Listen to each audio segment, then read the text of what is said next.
Hello friends, welcome to Sasmita's kitchen. आज आम बनवा को जाऊँ मंजा तरकारी।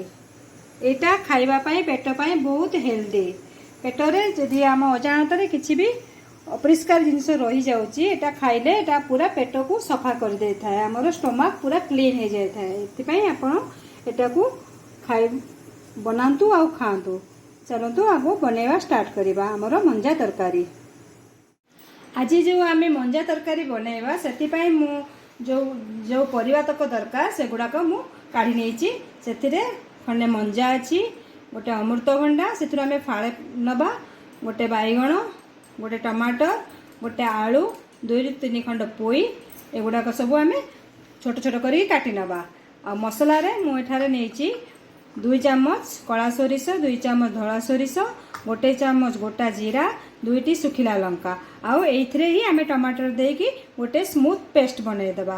से मसला देकी बाटिकी आमे रखीदेवा। एबे चलतु नेक्स्ट प्रोसेस को जीवा। परिवा तक काटिबा। एबे आमे मंजा को काटिबा। ताको आमे प्रथमे गोल गोल शेप रे एमती काटिबा। सेथुरु जो सूता बाहरिबो ताको एमिति आंगुली रे ओडे सेगुडा को काढी देबा। नहले सेगुडा पाटी रे तंटे लाखिबो। ताको आमे गोटे बाउल रे नेचे हल्दी पानी से बुड़ेकी रखिबा।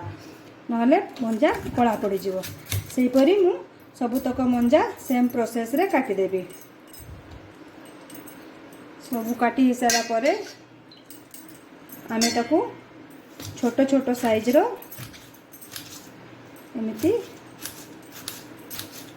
काटी नवा। काटिकी संगे संगे आम हल्दी पानी रे बुड़े रखीदे। चलते ये सब मंजा तक काटी नवा।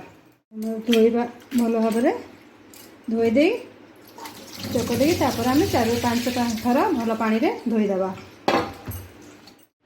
बाकी सब परिया तक भी मु छोट छोट आकार रे बैगण अमृतभंडा आलू आ पोई को काटिकी नहीं जाइए धोईकी आम रखीदे। आम धोई आम कुकर रे देकी 2-3 सीटी आसिया पर्यंत ताकू आम कुक करवा। लुण हलदी देकी प्रथमे मंजा जदि आपणकर टिके टाइट थिबो ताले ताकू आगे 2टी सीटी देदेवे। तापर सबुतक परिवा देकी आउ 2टा ऑन करी आमे से मंजा टिके टाइट अच्छी से ताकू आगे खाली अल्प पानी दे 1 चामच लुण हलदी दे ताकू 2टी सीटी आसिया पर्यंत कुक करवा। तापरे आमे सेतेरे बाकी तक परिवा ऐड करवा।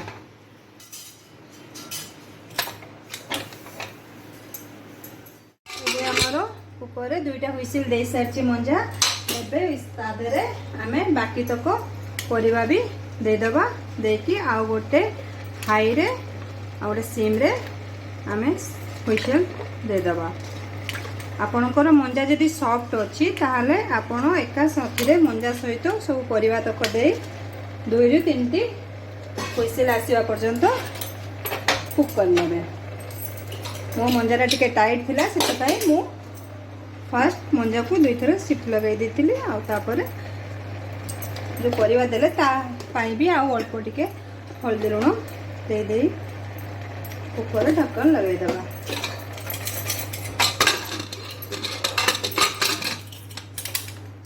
जिते पर्यंत आमर परिवा तक सिझुची आमे जो मसला तक नहीं ताको ग्राइंडिंग करदेवा। मुझे 4-5 पाखुड़ा रसुण नहीं।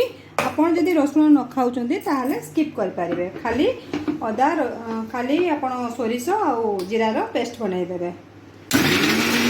एबे आमर कुकर पूरा प्रेशर रिलीज हो गलानी।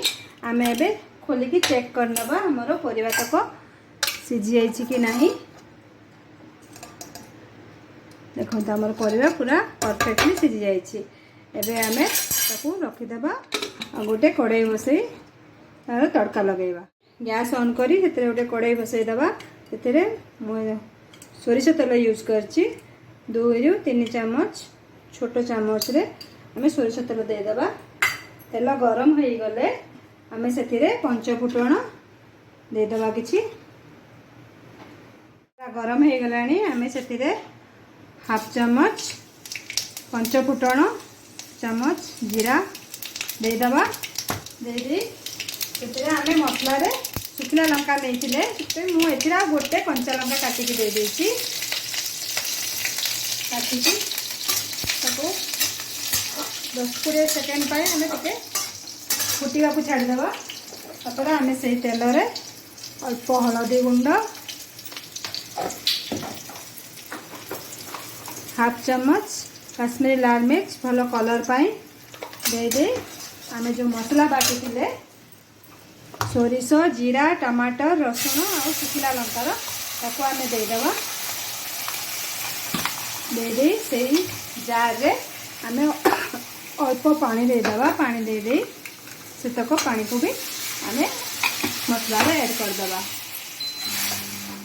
मसला को कषिबार 2 मिनिट हो गला सोरिष मसला बेसी कषा जाएनी बस 1 मिनिट 2 मिनिट आप कषिबे मीडियम फ्लेम रे सोरिष को बेसी कषिले पिता हो जाए एबे आम मसला रेडी हो गला सबूर टेस्ट को बालांस करने मुझे गोटे छोट चम्मच चीनी देदेवी आप जो सोरिष पेस्ट जो थाए टे पिता अंश से बालांस हो आम तो मंजार लुण देते टेस्ट करके से हिसाब से मसला अल्प लुण देवे ना दरकार नहीं और लुण देवेनि आम मसला प्रस्तुत हो गला आम से सीझे रखी सबुतक मंजा परिवा सबुतक आम देदेबा